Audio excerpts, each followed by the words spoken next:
Hello folks, welcome to my YouTube channel. I got some good news for you folks. The Blue Dream shrimp came in. They call them blue velvet shrimp. But they're all over the tank right now. So, I guess I did do a good job, letting the tank cycle for them. But they're doing good. They're kind of hard to see. They're really little. There's one over there by this flower here. Over here on the end. Over here by this flower. If you look real close, folks. I hope you're having a nice evening, folks. I've been wanting to get back in here and do a video with y'all and see how you're doing. And say hello to you. Hope everybody's doing good. But I was excited, my husband usually gets a lot of scam calls on his phone. And we were in the middle of fixing chili, and I was up in the kitchen. My husband told me to answer the phone. I told him it was another scam. And coming to find out, it was Pet Supply Plus calling to say that the shrimp had come in. And I talked to the lady at the pet shop, folks, and she said the way that you do shrimp when you first get them, you open the top of their bag and hang them on the tank. You don't let the water from the tank run into the bag. You just hang the shrimp down in the water to acclimate them. And then you slowly dump water into their bag that they're in. And don't let them get into the water till you wait 15 minutes. But you just barely dump in that tank water till they get used to the temperature and stuff. All that stuff that they were saying that you had to drip water on them. Well, I didn't do that, folks, because I figured it'd be better for them to get them in the tank as quick as possible, folks, because they're delicate and everything. But you can see one of them right here, folks. See right there? But they are so tiny, folks. They're really so small that you can't really see their legs when they're working in the substrate. But yeah, it's not real hard to acclimate them to the water. You just hang your bag, open your bag up, take that rubber band off of them, and hang them down inside the tank with them in the bag. And if you got that rubber band, loosened up, they can still breathe and everything. And then you dump some of your water down in there in with them to let them get used to that temperature, and you only have to wait 15 minutes. Dripping them like that, you'd have to wait probably 3 or 4 hours to acclimate them to the tank, and that's just a little bit too long. So I think it's better the way that lady told me to do today, and that was to do it the way I done it, because she said it only took 15 minutes to acclimate them to the tank.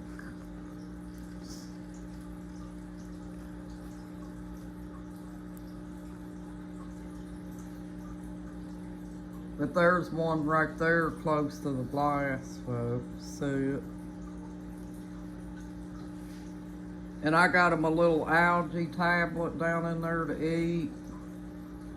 They've been going over there a little bit here and there and taking them a little bite off that algae tablet. And I turned the tablet so you could see them a little bit. There's one of them over there eating. She told me that I could feed them when they came in, but I had to wait, 3 days later to feed them. You feed them every 3 days. Just drop them some algae down in there. That's what they like. Eventually, I'm probably going to get them one of them big cubes to drop down in there, but I've only got 6, folks. The reason that I got very few like that is because I'm a new shrimp keeper, and I want to make sure that I do a good job with them before I go into buying any more of them. And also, if you got 6, then you probably got a female in there that would probably have babies and stuff. So, you know, you probably wouldn't have to go buy any more. They would probably breed and have little ones. So that's why I got this 10-gallon tank, because with just 6 of them in there, they got plenty of room. And as you can see on their substrate here, folks, see how it looks on the substrate? Well, there's enough algae in there probably for them to eat, because I cycled this tank for about 3 to 4 weeks before they were put in there. So that gives them a little bit of stuff to dig in the substrate. But they're doing really good. One of them was up in the moss ball up there in that blue tree of theirs. They've been all over that tank, folks, investigating their new home, I guess, to find out their way around and stuff. They even went, some of them even got on the sidewall there and was eating the algae off the sidewall. So I've been watching them. They've been doing really well.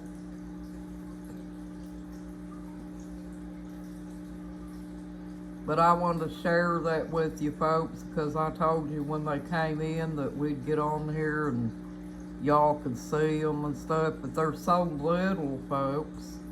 You can't hardly see them. You almost have to strain your eyes to look at them. And even when they start growing, they're not going to get that much bigger.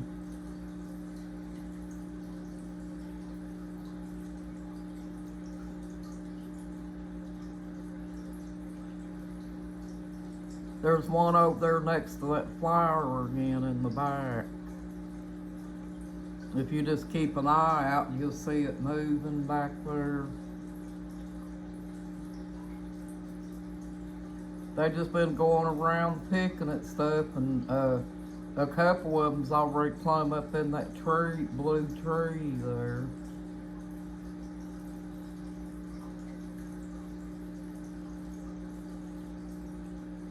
There's a couple of them over there by them flowers.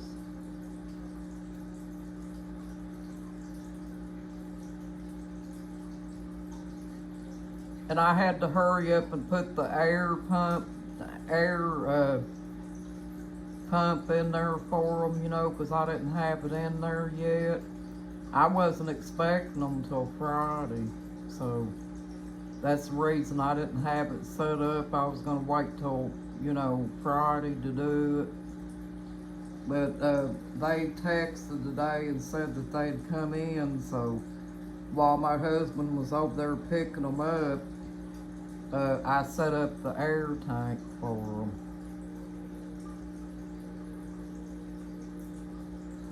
I had everything else set up. That was the only thing I had left to do.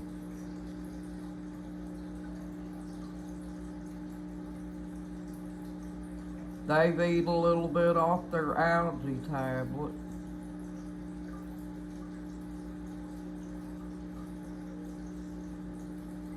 But you know, she said, folks, that you only have to cycle your tank 24 to 48 hours before you get them for it to be okay for them to be in. So I went way past that day. So the tank's probably set up pretty good for them right now. They've got everything they need. you know.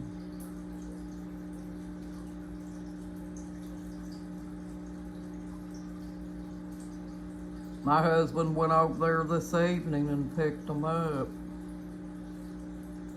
We had chili for supper.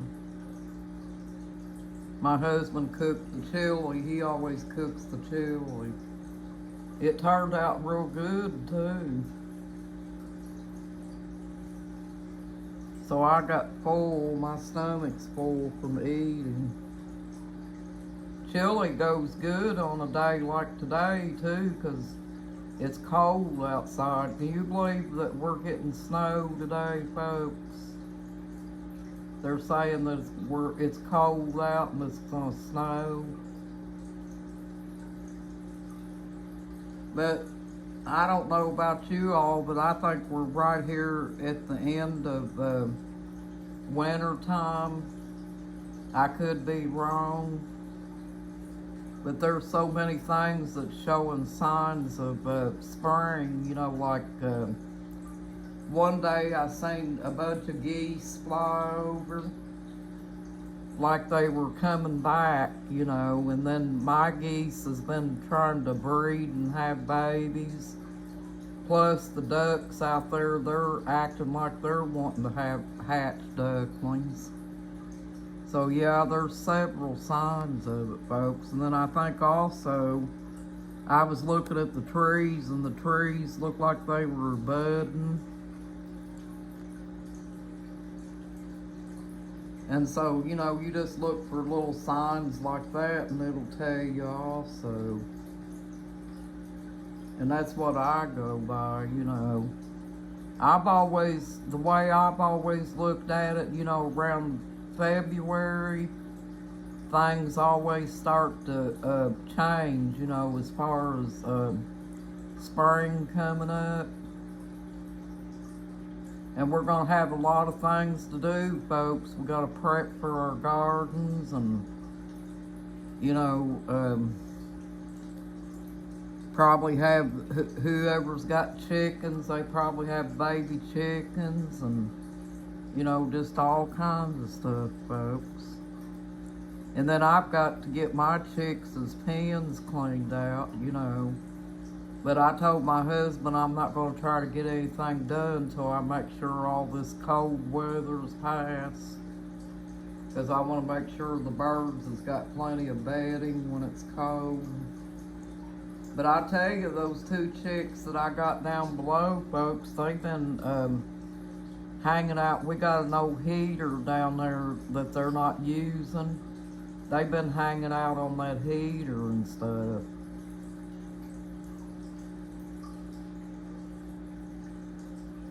Well, I don't see them now, but well, there is one over here. It's just hard to see it.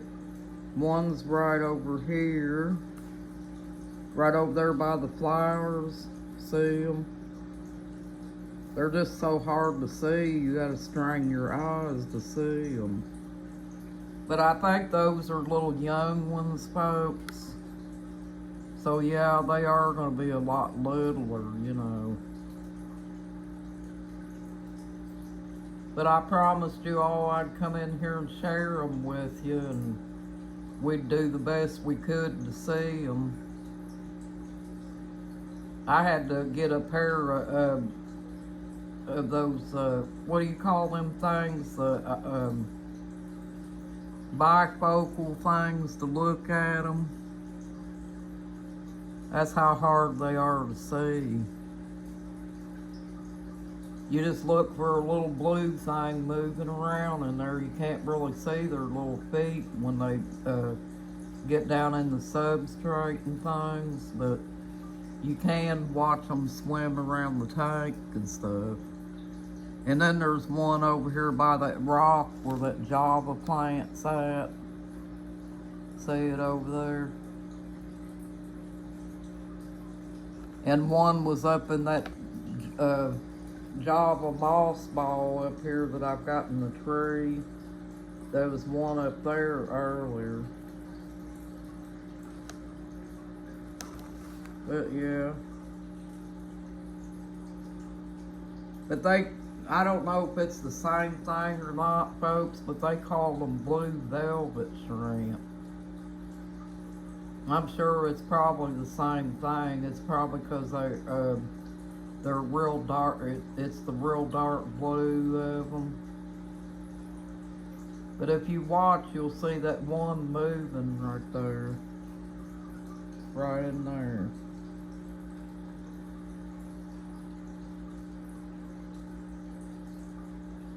I'm assuming that substrate's probably got enough algae and stuff like that in it for them, because they haven't been really eating a whole lot off that algae tablet.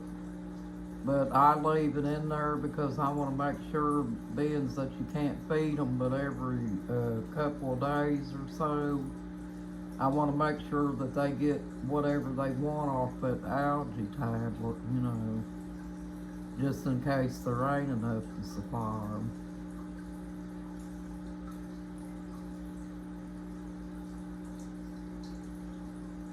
But boy, when they came in, folks, I was nervous. Because, you know, me being a new shrimp owner and stuff like that, I was like, what if I don't get the water right for them or something? Now, I didn't have to do the tank change today, folks, because I just done that a few days ago. And there hasn't been any fish or anything like that in it, and I haven't put no fish food in it up till now. And I told that lady today that I was going to feed them when they came in. So I did.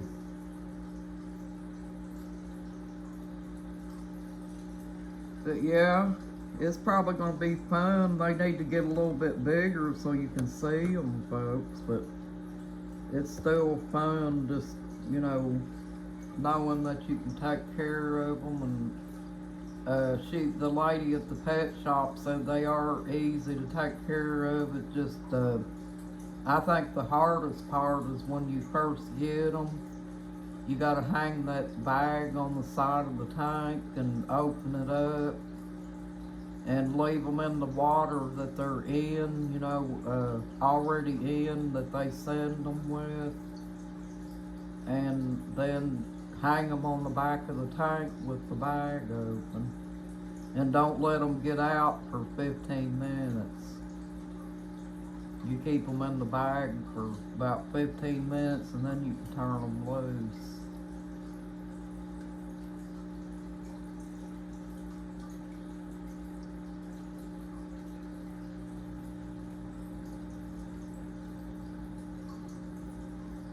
I got them that brand new Airstone.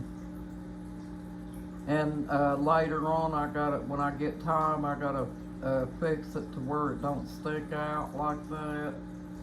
I gotta get something to make it stay down. I may have to get one of those little, you know, those things that you use on a heater or something, the little things that stick to the tank. I may have to get one of them and put it on there.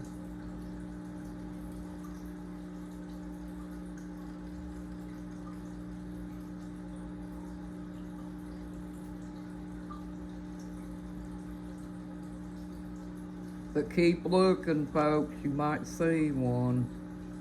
Every once in a while, one of them will swim around.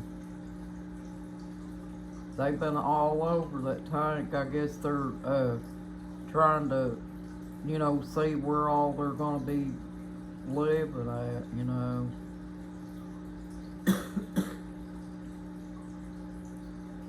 Well, I hope y'all are staying warm tonight, because it sure looks like it's going to be a cold one.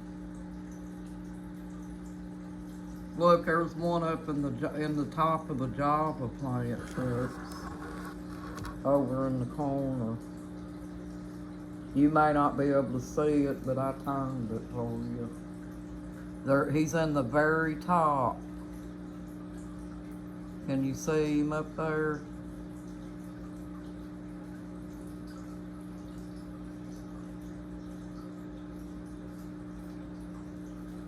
I was thinking if that Java moss ball takes off, it might cover everything, folks. I don't know.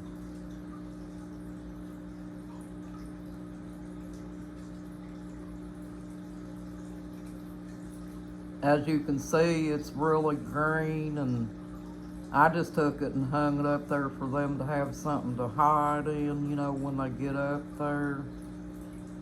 But, you know, they just been climbing around all over the place.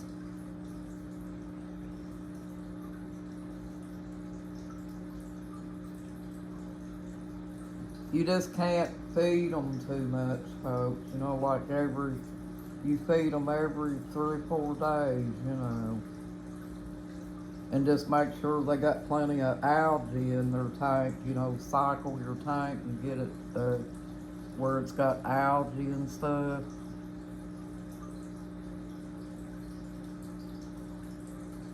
Well, thank you for joining my YouTube channel, folks. You got this and you're awesome. Bye-bye.